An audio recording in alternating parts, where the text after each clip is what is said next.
ನೀವು ಹೇಳಿದ್ರಿ ಇತಿಹಾಸ ಯಾಕೆ ರೆಲೆವೆಂಟ್ ಅಂತ.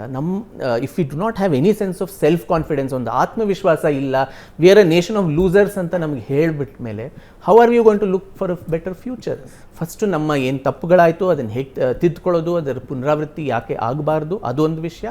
Secondly this genuine sense of pride, ಅದು ಮೀರಾ ಭಾರತ್ ಮಹಾನ್, ಹಳೇದೆಲ್ಲ ಒಳ್ಳೆಯದು, ಇವಾಗ ಎಲ್ಲ ಕೆಟ್ಟದ್ದು, ಆ ಥರ ಅಲ್ಲ. But what are the things of the past, ಅದಕ್ಕೆ ನಾವೊಂದು ಜೆನ್ಯೂನ್ ಸೆನ್ಸ್ ಆಫ್ ಪ್ರೈಡ್, ಒಂದು ಹೆಮ್ಮೆ ಪಡ್ಕೊಳ್ಳೋದಕ್ಕೆ ದೇರ್ ಆಲ್ಸೋ ಇತಿಹಾಸ ಅದರ ಒಂದು ರೋಲ್ ಏನಿದೆ ಅದು it becomes very very important. Shajil, ಇತಿಹಾಸ ಗೊತ್ತಿಲ್ಲದ ದೇಶಕ್ಕೆ ಭವಿಷ್ಯನೂ ಗೊತ್ತಿರೋದಿಲ್ಲ. ಆ ಕಾರಣಕ್ಕೆ ಇತಿಹಾಸ ಗೊತ್ತಿರಬೇಕು. ಅಲ್ಲ, ನನ್ನ ಪ್ರಶ್ನೆ ಇದ್ದಿದ್ದು ಮುಂದೆ ರಿಸರ್ವೇಷನ್, ಹೇಟ್ರೆಡ್, ಇದ್ರದ್ದು ಹೆಂಗೆ? Reservation is all together different thing. Hatred ವಿಷಯ ಬಂತಲ್ಲ, ಈಗ ಹೇಟ್ರೆಡ್ಡು ಮೊನ್ನೆ ವಿಕ್ರಮ್ ಸಂಪತ್ ಅವ್ರ ಜೊತೆಗೆ ಮಾತಾಡೋಗ್ಲೂ ಅದೇ ಹೇಳಿದೆ. ಜರ್ಮನಿಯಲ್ಲೂ ಇತಿಹಾಸ ಹೇಳ್ಕೊಟ್ರಪ್ಪ. ಹಿಟ್ಲರ್ ಅಂತ ಒಬ್ಬ ದುಷ್ಟ ಇದ್ದ ನಮ್ಮಲ್ಲಿ.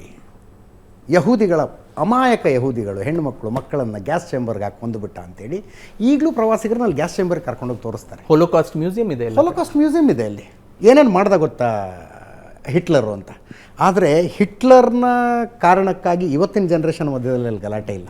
ಅಲ್ಲಿ ಯಾರು ಹಿಟ್ಲರ್ ಜಯಂತಿ ಮಾಡೋದಿಲ್ಲ, ಹಿಟ್ಲರ್ ಜಯಂತಿ ಮಾಡೋದಿಲ್ಲ ಅಲ್ಲಿ ಯಾರು. ಹಿಟ್ಲರ್ ಮಾರ್ಗ ಅಂತ ಯಾರು ಹೆಸರಿಟ್ಟಿಲ್ಲ, ಏರ್ಪೋರ್ಟಿಗೆ ಹಿಟ್ಲರ್ ಹೆಸರಿಟ್ಟಿಲ್ಲ ಅಲ್ಲಿ. ಹಿಟ್ಲರ್ನ ಇವತ್ತಿನ ತಲೆಮಾರು ಓನ್ ಮಾಡ್ಕೊಳ್ಳೋದಿಲ್ಲ. ಎಲ್ಲರೂ ಹಂಗೆ ಅನ್ನೋದ್ರಿ.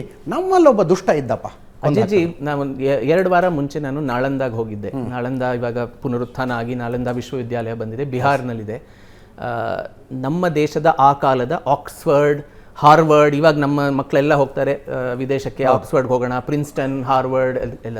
ಆ ಕಾಲದಲ್ಲಿ ಆಲ್ಮೋಸ್ಟ್ 10,000 ಸ್ಟೂಡೆಂಟ್ಸ್ ಅಲ್ಲಿ ನಾಳಂದನಲ್ಲಿ ಇದ್ರಂತೆ. ಹಿಂದೂ ಮತ್ತು ಬೌದ್ಧ ವಿದ್ಯಾರ್ಥಿಗಳಿದ್ದರು. ಹ್ಯೂನ್ ಸಾಂಗ್, ಫಾಹಿಯನ್ ಇವರೆಲ್ಲ ಬಂದು ಅಲ್ಲಿನ ಭವ್ಯ ವಿಹಾರಗಳು, ಅಲ್ಲಿದ್ದ ಡಾರ್ಮೆಟ್ರೀಸ್, ಇದ್ರ ಬಗ್ಗೆ ವಿವರ ಬರೀತಾರೆ. ಇದೇ ಬಕ್ತಿಯಾರ್ ಖಿಲ್ಜಿ ಅವ್ನು ಬಂದು ನಾಳಂದಾನ ಧ್ವಂಸ ಮಾಡಿ 6 ತಿಂಗಳು ತೊಗೊಳ್ತಂತೆ. ಅಲ್ಲಿದ್ದಿದ್ದ ಎಲ್ಲ ಪಾಂಡುಲಿಪಿಗಳು, ಮ್ಯಾನುಸ್ಕ್ರಿಪ್ಟ್ಸ್ನ ಸುಟ್ಟು ಹಾಕಿ, ಇವತ್ತಿಗೂ ಆ ಸುಟ್ಟು ಹಾಕಿದ ಮಾರ್ಕ್ಸ್ ಅಲ್ಲಿ ಇದೆ ನಾಳಂದ ರೂಯಿನ್ಸ್ನಲ್ಲಿ.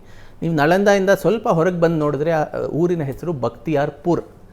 ನಮ್ಮ ನಳಂದ ಯೂನಿವರ್ಸಿಟಿಗೆ ಬೆಂಕಿ ಹಾಕಿ ಯಾರು ಸುಟ್ರಲ್ಲ ಆ ಮನುಷ್ಯನ ಹೆಸರಿಗೆ ಊರಿದೆ ಬಕ್ತಿಯಾರ್ಪುರ್ ಅಂತ.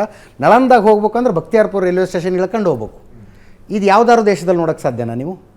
ನಮ್ಮ ಆಕ್ಸ್ಫರ್ಡ್, ಒಸಾಮಾ ಬಿನ್ ಲಾಡೆನ್ ನಗರ ಅಂತ ಅಮೆರಿಕದಲ್ಲಿ ಇರಕ್ಕೆ ಸಾಧ್ಯನಾ? ಒಸಾಮಾ ಬಿನ್ ಲಾಡೆನ್ ನಗರ ಇರಕ್ಕೆ ಸಾಧ್ಯನಾ ಅಮೆರಿಕದಲ್ಲಿ? ಯಾಕೆ ಸರ್? ಜರ್ಮನಲ್ಲಿ ಹಿಟ್ಲರ್ನ ಇತಿಹಾಸವನ್ನ ಹೇಳಿದ್ರು ಸರಿ, ಹಿಟ್ಲರ್ನ ಧರ್ಮದ ವಿಮರ್ಶೆ ನಡೀಲಿಲ್ಲ ಅಂತ ನನಗನ್ನಿಸ್ತು. ಧರ್ಮದ ವಿಮರ್ಶೆ? ಹಿಟ್ಲರ್ನ ಬಗ್ಗೆ, ಹಿಟ್ಲರ್ನ ಇತಿಹಾಸವನ್ನ ಅವನು ಎಷ್ಟು ಕರಾಳ ವ್ಯಕ್ತಿ ಅಂತ ಹೇಳಿದ್ರು ಸರಿ, ಆದ್ರೆ ಹಿಟ್ಲರ್ನ ಧರ್ಮದ ವ್ಯಾಖ್ಯಾನ ಅಥವಾ ವಿಮರ್ಶೆ ನಡೀಲಿಲ್ಲ ಅಂತ ನಾನು ಧರ್ಮದ ಕಾರಣಕ್ಕಾಗಿ ಕೊಲ್ಲೆ ಮಾಡಲಿಲ್ಲ.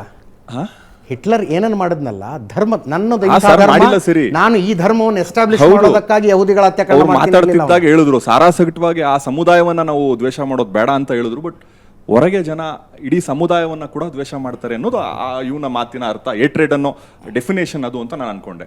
ಅದನ್ನು ದಾಟ್ಕೊಂಡು ಮುಂದೆ ಬರೋದಕ್ಕೆ 100 ಮಾರ್ಗ ಮಾಡಿಲ್ಲ ಬಿಡಿ, ಹೊರಗಡೆ ಮಾಡ್ತಿದ್ದಾರೆ.